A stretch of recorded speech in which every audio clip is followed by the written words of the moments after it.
नमस्कार, दोपहर के 12 बज गए हैं। आप देख रहे हैं आज तक पर ब्रेकिंग न्यूज। आपके साथ मैं हूं शुभांकर और शुरुआत करेंगे आज गौतम अडानी से, जो हफ्ते भर से सुर्खियों में है। हिंडनबर्ग रिपोर्ट के बाद अडानी को झटके का सिलसिला जारी है। आज अडानी दुनिया के टॉप 20 अरबपतियों की सूची से बाहर हो गए। उधर शेयर बाजार में भी अडानी की कंपनियों का बुरा दौर जारी है। आज एक वक्त ऐसा भी आया जब अडानी एंटरप्राइजेज के शेयर में 35% गिरावट दर्जी गई, जो एक दिन में सबसे बड़ी गिरावट है। उधर इस मुद्दे पर सियासत गरमाई है। संसद के दोनों सदनों में विपक्ष हंगामा कर रहा है और कार्यवाही स्थगित कर दी गई है। तो अडानी को नुकसान जो है वो लगातार जारी है और नंबर 2 पहुंच गए थे, लेकिन अब टॉप 20 में भी अडानी नहीं है।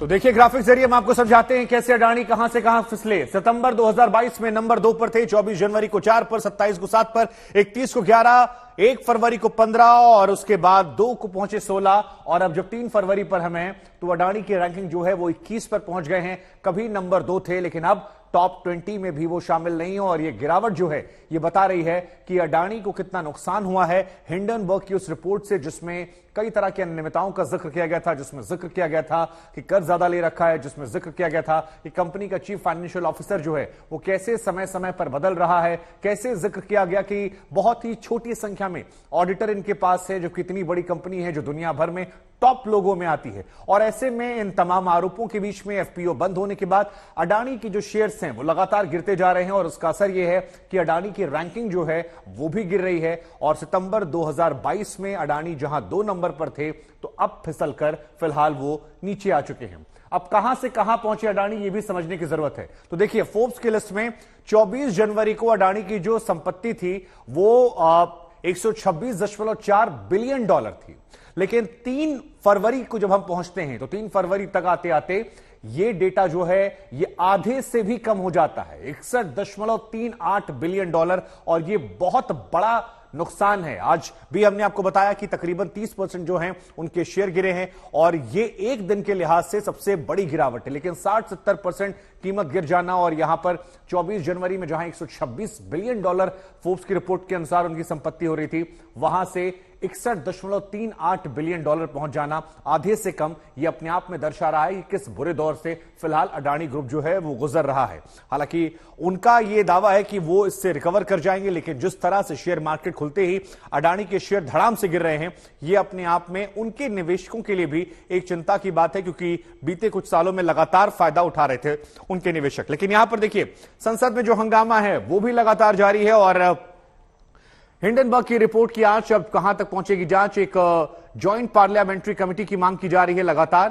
साथ ही आम आदमी पार्टी ने तो यहां तक कह दिया कि उनके पासपोर्ट को जब्त कर लिया जाए।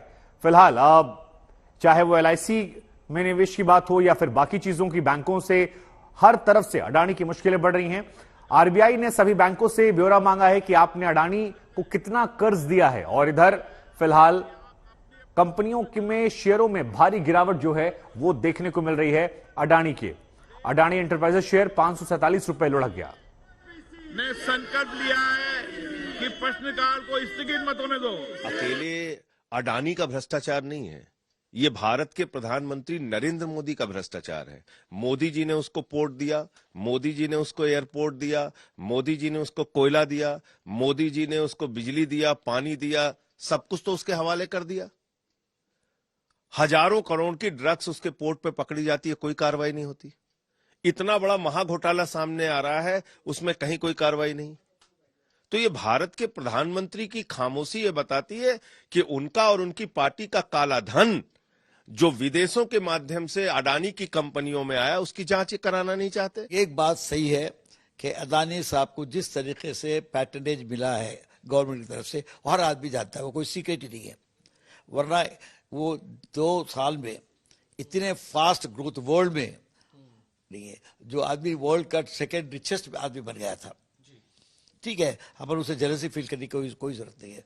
लेकिन हिंडनबर्ग का जब रिपोर्ट आया था, जिस तरीके से प्राइसिंग हाइक करे हैं, बाद में वो जाके वर्ल्ड डेट्स के पर कोलैटरल करे थे, ये बहुत सी चीजें हैं जो से भी देख सकती है। और फिलहाल हम आपको अडानी पर ताजा अपडेट दे दें तो ताजा अपडेट यह है कि दुनिया के टॉप 20 अरबपतियों की सूची से अडानी जो हैं वो बाहर हो गए हैं। ये सबसे बड़ी अपडेट है। दूसरी बड़ी अपडेट क्या है? अडानी इंटरप्राइजेस के शेयरों में भारी गिरावट जारी है और आज एक वक्त ऐसा आया जब 35% शेयर गिर गए। अमेरिकी शेयर बाजार से अडानी इंटरप्राइजेस को झटका लगा है। डो जोन्स ने, आपको बता दें, सस्टेनेबिलिटी इंडेक्स से उन्हें बाहर कर दिया है।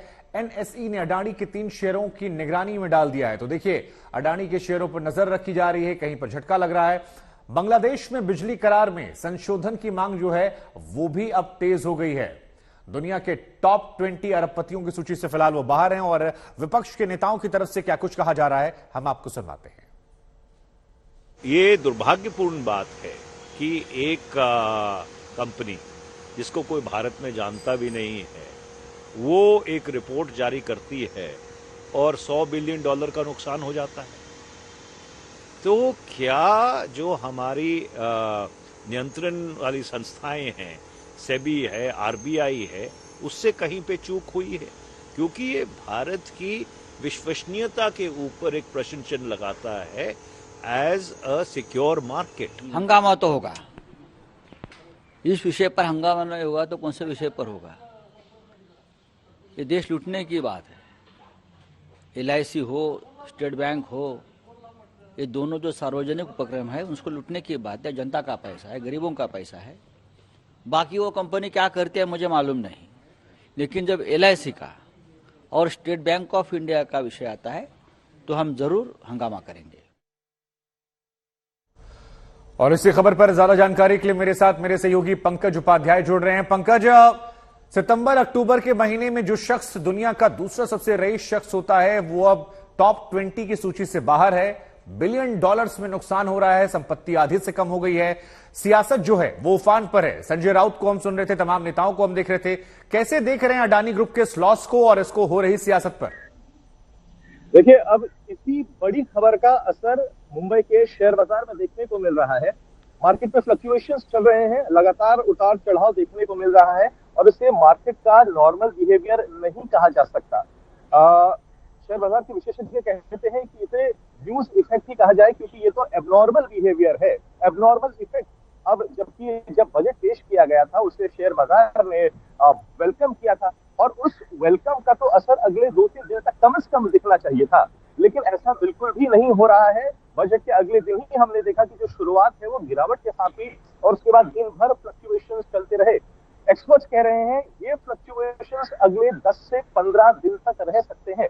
देखिए, मार्केट या तो फंडामेंटल्स पर रिएक्ट करता है या सेंसिटिविटी पर रिएक्ट करता है। अब खबर इतनी बड़ी है, खबर का मैग्नीट्यूड इतना ज्यादा बड़ा है, जबकि इन्वेस्टर्स भी जानते हैं असल सूरत क्या है, मार्केट एक्सपर्ट्स भी जानते हैं, लेकिन सेंसिटिविटी पे रिएक्ट कर रहा है इस वक्त मार्केट। न्यूज इफेक्ट इतना ज्यादा बड़ा है, इस पर रिएक्ट कर रहा है मार्केट। हालांकि जितने मार्केट एक्सपर्ट्स हैं उनका ये भी कहना था कि FPO को जो विड्रॉ किया गया ये बहुत ही मॉरली पॉजिटिव इफेक्ट था। इन्वेस्टर्स ने इसे एक्सेप्ट भी किया, काफी तारीफें भी हुई इसकी, क्योंकि गुडविल में इन्वेस्टर्स ने इन्वेस्ट किया था, पैसा वापस भी आ रहा था। लेकिन जो न्यूज इफेक्ट था, जो मैग्नीट्यूड था कि 20,000 करोड़ रुपए वापस आ रहे हैं, इसने भी अपना रिपलिंग इफेक्ट डाला है और यही कारण है बाजार में इस वक्त उथल पुथल चल रही है। इसे नॉर्मल बिहेवियर नहीं कहा जा सकता बाजार का, और विशेषज्ञ कह रहे हैं 10 से 15 दिन तक यही सिलसिला चल सकता है। ठीक है पंकज, आपने महत्वपूर्ण जानकारी दी। आप बने रहिए हमारे साथ सुप्रिया भारद्वाज भी जुड़ रही हैं इसके सियासी एंगल को लेकर।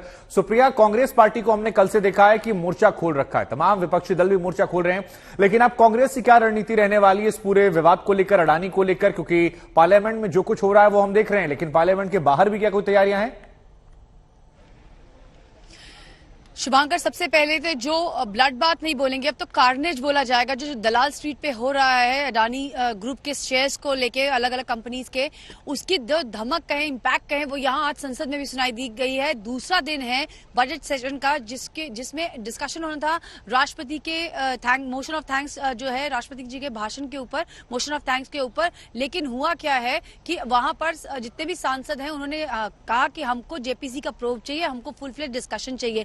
कांग्रेस पार्टी ने जो है तैयारी कर रखी है कि सोमवार को 6 फरवरी को जो है पूरे देश भर में प्रदर्शन किया जाएगा और डिस्ट्रिक्ट लेवल से तक जो है ब्लॉक लेवल तक जो है प्रदर्शन होगा और पार्लियामेंट के अंदर भी जो है इस मुद्दे को उठाया जाएगा। आज भी संसद के अंदर जो है प्रोटेस्ट हुआ था और कहा यह जा रहा है कि अगर उस दिन भी जेपीसी की मांग नहीं मानी जाती तो बाहर भी प्रदर्शन होगा। मेरे साथ इसमें कांग्रेस पार्टी के असम से जो सांसद हैं लोकसभा के वो हैं। सर आपको क्या कहना है, बारपेटा से आते हैं अब्दुल जी, सर आपको क्या कहना है? आप लोगों ने प्रदर्शन किया लेकिन सरकार जो है, आप ही के कॉलीग है रणदीप सिंह सुरजेवाला राज्यसभा में एमपी है, वो कह रहे हैं कि जवाब देने के बजाय बताने के बजाय देश को जो है एमपीज को ही बाहर निकाल दिया गया, हाउस जो है उसको एडजर्न कर दिया गया। अब आपको क्या कहना है इस पे?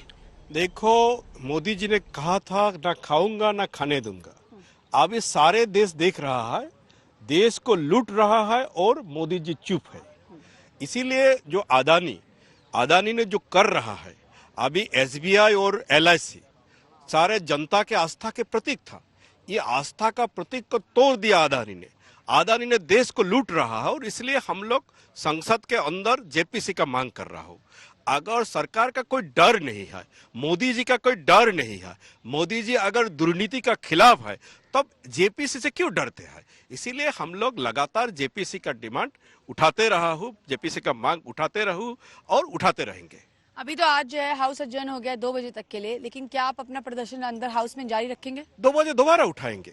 और ये देखो, पहले भी स्पीकर साहब भी पहले वो 1 घंटा के लिए एडजर्न करते था या 15 मिनट के लिए एडजर्न करता था। अभी हम लोग थोड़ा प्रदर्शन करने से 2 बजे तक एडजर्न करते हैं। इसका मतलब सरकार भी चर्चा नहीं चाहते हैं। देखो, हम लोग चर्चा चाहता हूँ ये अदानी वाला मैटर, ये जो एसबीआई और एलआईसी का मैटर संसद का अंदर चर्चा हो और जेपीसी गठन हो। जेपीसी कोई अनकॉन्स्टिट्यूशनल मांग नहीं है, लेकिन सरकार चर्चा से भाग रहा है क्योंकि सरकार को एहसास है, सरकार को मालूम है अदानी लूट रहा है देश को और इसीलिए सरकार चर्चा से भाग रहा है। तो आप जेपीसी की मांग ही रखेंगे कि जेपीसी होनी चाहिए? जरूर ये मांग हम लोग रखेंगे दोबारा। तो आप शुभांकर की यहाँ पर क्या सेंटिमेंट्स है ग्राउंड जीरो में? संसद के बाहर भी जो है सांसद आए हैं, मीडिया के साथ जो है बातचीत कर रहे हैं और साफ कह रहे हैं कि जब तक जेपीसी प्रोब नहीं होती है तब तक वो लोग जो है इसी तरह से प्रदर्शन संसद के अंदर और बाहर करते रहेंगे। कांग्रेस पार्टी ने कमर कस ली है। 6 फरवरी को सोमवार को जो है पूरे देश भर में अलग अलग डिस्ट्रिक्ट के अंदर जो है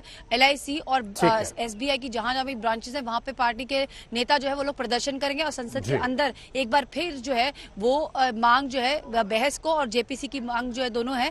16 पार्टियों के आज जो प्रतिनिधि हैं वो मल्लिकार्जुन खड़गे के जो ऑफिस है पार्लियामेंट के अंदर वहां पर मिले थे और सब कहा जाए तो एक साथ पूरा का पूरा विपक्ष लामबंद हो गया और सरकार को जो है घेर रहा है और कह रहा है कि जवाब दिए जाए इस पूरे मसले पर और जेपीसी प्रोब। ठीक है पंकज, लगातार हमारे साथ बने हुए। पंकज, शेयर मार्केट का तो हाल आपने बता दिया, लेकिन क्योंकि महाराष्ट्र में सियासत जो है वो अस्थिर है, बहुत सारे उतार चढ़ाव सियासत में भी वहां देखने को मिले बीते कुछ महीनों में, तो क्या बैठे बिठाए चाहे उद्धव ठाकरे की पार्टी हो, एनसीपी हो या वहां की कांग्रेस हो, उसे एक मौका मिल गया अडानी के बहाने सरकार को घेरने का? और ये सियासत हम कैसे वहां पर देख रहे हैं महाराष्ट्र में? क्योंकि सुप्रिया यहां बता रही हैं कि 16 पार्टियां ऐसी हैं जो मल्लिकार्जुन खड़गे के पास जा रही हैं विरोध दर्ज करवाने। वो कहते हैं ना ऑपोजिशन को फॉर्डर मिलना, तो फिर अब ये तो बिल्कुल बैठे बिठाए वाली बात हो गई है कि ऑपोजिशन के हाथों में बिल्कुल फॉर्डर मिल गया है जिससे अब वो सरकार की तरफ इशारा करने वाली है। अब जाहिर सी बात है, ये मुद्दा ऐसा है कि कोई नया नहीं है। अब जब ये एलिगेशंस बाहर नहीं आई थी उससे पहले भी काफी समय से ऑपोजिशन जो है वो सरकार पर हमला बोलती आई है किसी विषय को लेकर। अब जबकि पूरा विषय, हालांकि इन्वेस्टिगेशन अभी होनी बाकी है, मार्केट रेगुलेटर सेबी यानी security and exchange board of India इसके पूरे ऊपर इन्वेस्टिगेशन करेगा और सरकार को रिपोर्ट भी सौंपेगा। लेकिन जिस तरीके से राजनीतिक उथल पुथल अब शुरू हो गई है, ग्राउंड जीरो पर उसका जो असर है वो महाराष्ट्र में और खासकर कि मुंबई में तो बहुत ज्यादा देखने को मिलेगा। अब ये राजनीतिक संघर्ष तो दिल्ली से मुंबई तक देखने को मिलेगा। किस तरीके से तेवर शिवसेना के खासकर के उद्धव ठाकरे ग्रुप के नजर आ रहे हैं ये तो हमने अभी से देख लिया है और आने वाले दिनों में ये संघर्ष और ज्यादा बढ़ता जाएगा, खासकर की इसलिए क्योंकि बीएमसी के विभिन्न मुंबई म्युनिसिपल कॉर्पोरेशन के चुनाव तो अब सर पर ही है। ऐसे में भारतीय जनता पार्टी के ऊपर दबाव बनाने के लिए, उनके ऊपर प्रेशर बनाने की वो जवाब दे और न सिर्फ राज्य सरकार के ऊपर प्रेशर बल्कि सेंट्रल गवर्नमेंट के ऊपर सरकार प्रेशर बनाने के लिए, क्योंकि अब एक बड़ा सवाल खड़ा हो गया है इंडिया ऐसा मार्केट क्या सिक्योर है क्या जो हमारा मार्केट। ठीक है पंकज, आपने महत्वपूर्ण जानकारियां दी, आप लगातार नजर बनाए रखिए, आगे भी आपके पास हम आएंगे। लेकिन फिलहाल हम बात करते हैं रामचरितमानस को लेकर, क्योंकि उत्तर प्रदेश से लेकर बिहार तक घमासान जारी और इन सब के बीच मायावती ने संविधान को कमजोर और उपेक्षित वर्ग के लोगों का ग्रंथ बताया। इतना ही नहीं, उन्होंने इस विवाद को लेकर एसपी प्रमुख अखिलेश पर निशाना साधा। मायावती ने कहा कि एसपी कमजोर और उपेक्षित वर्गों को शूद्र कहकर उनका अपमान ना करें। तो रामचरितमानस विवाद, जो कि बिहार के शिक्षा मंत्री की तरफ से शुरू किया गया था, वो यूपी में पहुंचा स्वामी प्रसाद मौर्य के जरिए, और अब मायावती ने कहा इस मानस विवाद को लेकर अखिलेश पर भी निशाना साधा गया। कहा गया कि कमजोर वर्ग का अपमान ना करें। यह बड़ी बात निकलकर सामने आई है। तो मायावती ने क्या कहा? कहा कि देश में कमजोर व उपेक्षित वर्गों का रामचरितमानस व मनुस्मृति आदि ग्रंथ नहीं है, बल्कि भारतीय संविधान है, जिसमें बाबा साहेब डॉक्टर भीमराव अंबेडकर ने इनको शूद्रों की नहीं बल्कि एससी, एसटी, ओबीसी की संज्ञा दी है। अतः इन्हें शूद्र कहकर आप इनका अपमान ना करें तथा संविधान की आप अवहेलना मत करें। इतना ही नहीं, देश के अन्य राज्यों की तरह यूपी में भी मायावती कहती हैं कि दलितों, आदिवासियों, ओबीसी समाज के शोषण, अन्याय, नाइंसाफी तथा इन वर्गों में जन्मे तमाम महासंतों, गुरुओं, महापुरुषों आदि की उपेक्षा एवं तिरस्कार के मामले में कांग्रेस, भाजपा, समाजवादी पार्टी, इनमें से कोई भी किसी से कम नहीं है। और अब बात करते हैं बाबा रामदेव के एक बयान की, जिस पर विवाद खड़ा होने के पूरे आसार हैं। राजस्थान के बाड़मेर से करीब 40 किलोमीटर दूर पनोड़ियों में आयोजित एक कार्यक्रम में योग गुरु बाबा रामदेव ने कहा कि इस्लाम धर्म मतलब सिर्फ नमाज पढ़ना है। मुसलमानों के लिए सिर्फ नमाज पढ़ना जरूरी है। नमाज पढ़ने के बाद कुछ भी करो, सब कुछ जायज है। आप कोई मुसलमान से पूछो सारो धर्म ठीक है, वो कहे कि बस 5 बार नमाज पढ़ो, फिर जो मनवा वो करो, हिंदुओं की छोरियों में उठा के लाओ, जो भी पाप करने करो। वो इस्लाम का मतलब नमाज समझते हैं। घने पाप करते हैं हमारे बहुत से मुस्लिम भाई, लेकिन नमाज जरूर पढ़े मेरे बेटा, क्योंकि उनको यही सिखाएगा बस नमाज पढ़ो, बाकी जो करना है करो। आतंकवादी बन गए घने, बाकी और जितने भी अपराधी घने बन गए, नमाज जरूर पढ़नी, बस इतना ही सिखाओ, नमाज पढ़ो, जो मन में वो करो। ऐसा हिंदू धर्म नहीं है। बाबा रामदेव यहीं पर नहीं रुके। ये कहा कि उनके लिए जन्नत का मतलब है टखने के ऊपर पैजामा पहनो, मूछ कटवा लो और टोपी पहन लो। और उनका स्वर्ग का मतलब है टखने के ऊपर पैजामा पहनो, मूछ कटवा लो, टोपी पहन लो। ऐसा कोई कुरान कहता है या ऐसा इस्लाम कहता, मैं नहीं कह रहा हूं, लेकिन ऐसा ही कर रहे लोग कि बस फिर तुम्हारी जन्नत में जगह पक्की। और जन्नत में क्या मिले? जन्नत में हुर्र मिले और उठेदारों पीड़ों क्यों मिले? ऐसी जन्नत तो जहन्नम से भी बेकार है। लेकिन फिर भी लोग मूछ कटवा रहे, सिर पर टोपी रख रहे, और बस पागलपन है। इस्लाम इस्लाम महान, और सारी दुनिया को इस्लाम में तब्दील करना, लोग इसी चक्कर में पड़े हुए। और ईसाइयों में बोले एक को इधर क्रोस का निशान पहन लो, फिर कुछ वेशभूषा सी बना रखी है, कुछ छोटे मोटे कुछ उन्होंने बना रखे, जैसे हमारे स्रोत सूत्र मंत्र होते हैं, ऐसे उनके भी कुछ होंगे। इतना बोलने के बाद बाबा रामदेव ने अपने बयानों पर सफाई दी। कहा कि मैं किसी की आलोचना नहीं कर रहा, लेकिन लोग उसी चक्कर में पड़े हैं। मैं किसी के बारे में कोई आलोचना नहीं कर रहा हूं, लेकिन लोग उसी चक्कर में पड़े हुए। कोई कहता है पूरी दुनिया को इस्लाम में तब्दील करेंगे, कोई कहता है पूरी दुनिया को ईसाइयत में तब्दील करेंगे। मैं कहता हूं करके करोगे कि वो तो बताओ, कोई एजेंडा नहीं। उधर घर वापसी पर संघ के बयान पर सियासी घमासान छिड़ गया है। समाजवादी पार्टी के सांसद बर्क ने इस वोट बैंक की साजिश करार दिया। ठीक है, वो मजबूरी से, लेकिन किसी कारण से हुए दरवाजा नहीं बंद कर सकते, इसलिए वो घर के अंदर आ सकते थे, घर वापसी सकते हैं। ये तो गलत है उनका बयान। कोई वापसी नहीं होगी। जो मुसलमान है वो मुसलमान रहेगा, और जबरदस्ती वो किसी को हिंदू नहीं बना सकते। हम मुसलमान हैं, मुसलमान रहेंगे, नंबर 1 के मुसलमान हैं हम। ये नंबर 1 का मतलब क्या?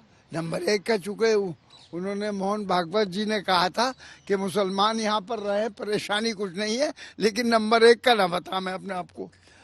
तो नंबर 1 का हिंदुस्तान की आज़ादी में सारी कुर्बानी हमने दी, जेलें काटी, सीने पे गोलियां खाई, फांसी के पंदे पर चढ़े, लेकिन हम नंबर 1 के नहीं है।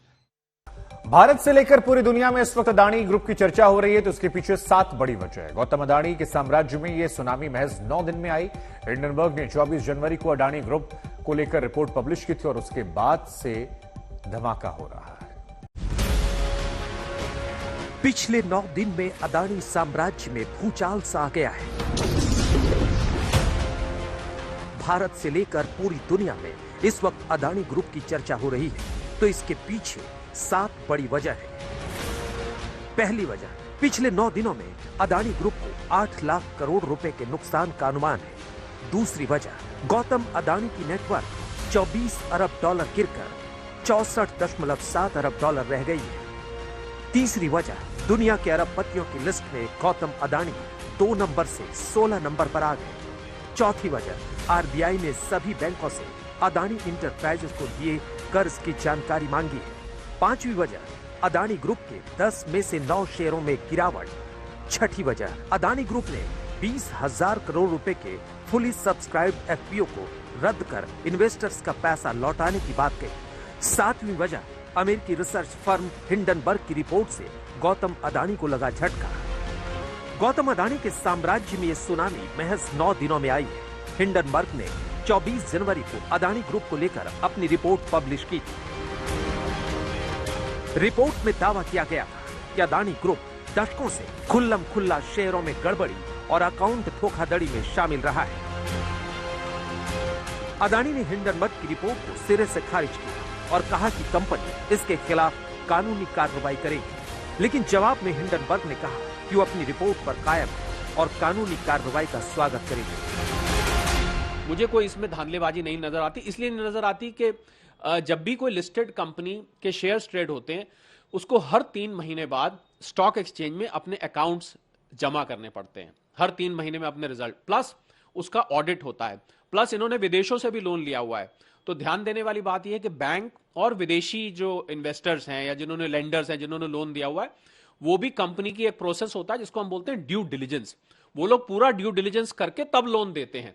तो अगर धांधलेबाजी होती या फ्रॉड होता तो इनको इतनी बड़ी मात्रा में लोन नहीं मिलता, पहली बात। दूसरी बात, स्टॉक एक्सचेंज में धांधलेबाजी नहीं चल सकती। इसके पहले बुधवार देर रात अदानी ग्रुप ने 20,000 करोड़ रुपए के फुल्ली सब्सक्राइब्ड एफपीओ को रद्द कर इन्वेस्टर्स का पैसा लौटाने की बात कही। बुधवार को अदानी इंटरप्राइजेज के शेयर 26.70% गिरकर 2,179.75 पर बंद हुआ था। इस गिरावट को ही एफपीओ वापस लेने की वजह माना जा रहा है। लेकिन गौतम अदानी ने एफपीओ रद्द करने के बाद एक वीडियो मैसेज दिया। इसमें इन्वेस्टर्स का शुक्रिया अदा किया। अदानी ने कहा कि पिछले हफ्ते स्टॉक में हुए उतार चढ़ाव के बावजूद कंपनी के बिजनेस और उसके मैनेजमेंट में आपका भरोसा हमारे लिए आश्वासन देने वाला है। For me, the interest of my investor is paramount and everything is secondary. Hence, to insulate the investors from potential losses, we have withdrawn the FPO. This decision will not have any impact on our existing operations as well as our future plans. We will continue to focus on timely executions and delivery of projects. The fundamentals of our company are very strong. Our balance sheet is healthy and assets robust. लेकिन सच यही है कि 2023 लगता है गौतम अदानी के लिए ठीक साबित नहीं हो रहा। गौतम अदानी ने जुलाई 2022 में माइक्रोसॉफ्ट के प्रमुख बिल गेट्स को पछाड़ दिया था। पिछले साल फरवरी में गौतम अदानी ने रिलायंस समूह के प्रमुख मुकेश अंबानी को पीछे छोड़ दिया था। अदानी इसके साथ भारत के और एशिया के सबसे रईस बन गए थे। अप्रैल 2022 में अदानी की नेटवर्क पहली बार 100 अरब डॉलर के पार पहुंच गई। लेकिन विवादों के बीच मुकेश अंबानी अदानी से एक बार फिर आगे चले गए हैं। अंबानी मौजूदा समय दुनिया में 10वें नंबर के सबसे अमीर व्यक्ति हैं और गौतम अडानी 16वें नंबर पर हैं। आज तक ब्यूरो। उत्तराखंड के जोशीमठ के बाद जम्मू कश्मीर के डोडा में जमीन फट रही है, दीवारें दरक रही हैं। आपको बता दें, दिसंबर से ही डोडा के कई घरों में ये बदलाव देखने को मिला था और कई घर ऐसे हैं जो उसकी जद में आ चुके हैं। कम से कम 6 इमारतें ऐसी हैं जहां दरारों से खतरा बढ़ गया है। कुछ इलाके धंसने लगे हैं। जोशीमठ के बाद यह हाल देखकर प्रशासन सख्ते में है और लगातार रास्ता तलाशने की कोशिश की जा रही है। इसी खबर पर ज्यादा जानकारी के लिए मेरे साथ मेरे सहयोगी सुनील जी भट्ट जुड़ रहे हैं। सुनील जी भट्ट, वहां पर क्या कहानियां निकल कर आ रही हैं? क्योंकि जो कुछ हमने जोशीमठ में देखा वो स्तब्ध करने वाला था। अब खबर वहां की डोडा की आ रही है। जरा खबर बताइए, कब से शुरू हुआ और क्या इंतजाम किए जा रहे हैं इसको रोकने के लिए? जी बिल्कुल शुभांकर, मैं आपको बता दूं कि दिसंबर के महीने में कहा जा रहा है कि वहां पर एक मकान में कुछ दरारें देखी गई थी, लेकिन तब से लगातार ये दरारों का जो सिलसिला है ये बढ़ रहा है और अब लगभग जो बात सामने आ रही है कि 6 से 7 ऐसे मकान हैं जिनमें दरारें काफी ज्यादा आ गई हैं। तो इससे प्रशासन भी अब हरकत में आ गया है और फिलहाल जो प्राथमिकता है वो यही है कि जिन प्रभावित क्षेत्रों में डोडा जिले के ठाठरी इलाके में घटना हुई है तो वहां पर अगर लग रहा है कि कोई इमारत खतरे में है, वहां रहना सुरक्षित नहीं है, तो वहां लोगों को पहले सुरक्षित स्थान तक पहुंचाया जाएगा और साथ ही में ये भी पता लगाया जा रहा है कि आखिर ये दरारें उत्पन्न क्यों हुई हैं। क्या ये जो जिस प्रकार से जो पर्यावरण को लेकर चिंताएं जताई जा रही है, क्या उसके कारण हुआ है, या अभी जो हाल ही में जम्मू कश्मीर में जो भारी हिमपात हुआ है, बर्फबारी हुई है, या वो उसका कारण है। तो फिलहाल प्रशासन जो है प्राथमिकता यही है कि जिस प्रभावित क्षेत्र में जो दरारें आई हैं कहीं वो मकान ढह ना जाए तो लोगों को सुरक्षित स्थानों पर पहुंचाया जाए, नंबर 1। नंबर 2, इसके कारणों का भी पता लगाया जाएगा कि क्या ये जो पर्यावरण से कुछ छेड़छाड़ हुई है, क्या उसके कारण हुआ है। आपसे जानकारियां आगे भी नजर बनाए रखी लेते रहेंगे, लेकिन फिलहाल हम आगे बढ़ते हैं। दिल्ली कंझावला इलाके में 31 दिसंबर और 1 जनवरी की दरमियानी रात कंझावला सड़क हादसे के शिकार अंजलि की मौत मामले में एक बड़ी जानकारी आई है। दिल्ली पुलिस मुख्यालय के सूत्र बता रहे हैं कि जिस वक्त अंजलि हादसे का शिकार हुई उस वक्त वो शराब के नशे में थी। दिल्ली पुलिस ने अंजलि की मौत के बाद पोस्टमार्टम के बाद उसके विसरा को सुरक्षित रख लिया था और उस विसरा को जांच के लिए रोहिणी स्थित फॉरेंसिक साइंस लैब में भेजा गया था। लैब में अंजलि की विसरा रिपोर्ट दिल्ली पुलिस के वरिष्ठ अधिकारी को 24 जनवरी को सौंपी गई और उसी रिपोर्ट से खुलासा हुआ है कि जिस वक्त ये घटना घटित हुई उस वक्त अंजलि शराब के नशे में थी। हिमांशु मेरे सहयोगी इस खबर पर ज्यादा जानकारी के लिए जुड़ रहे हैं। हिमांशु, ये जो नया खुलासा हुआ है ये इसको पूरे मामले में कितनी अहमियत रखता है, क्योंकि अब ये स्पष्ट हो गया है कि उस रात शराब पी गई थी। इस पूरे केस के कॉन्टेक्स्ट में ये खबर कितनी महत्वपूर्ण है? देखिए, ये जो हादसा हुआ था इससे ये जो पूरी इन्वेस्टिगेशन है उससे इस रिपोर्ट पे कोई खास असर पड़ने वाला इसलिए नहीं है क्योंकि हादसा होने के बाद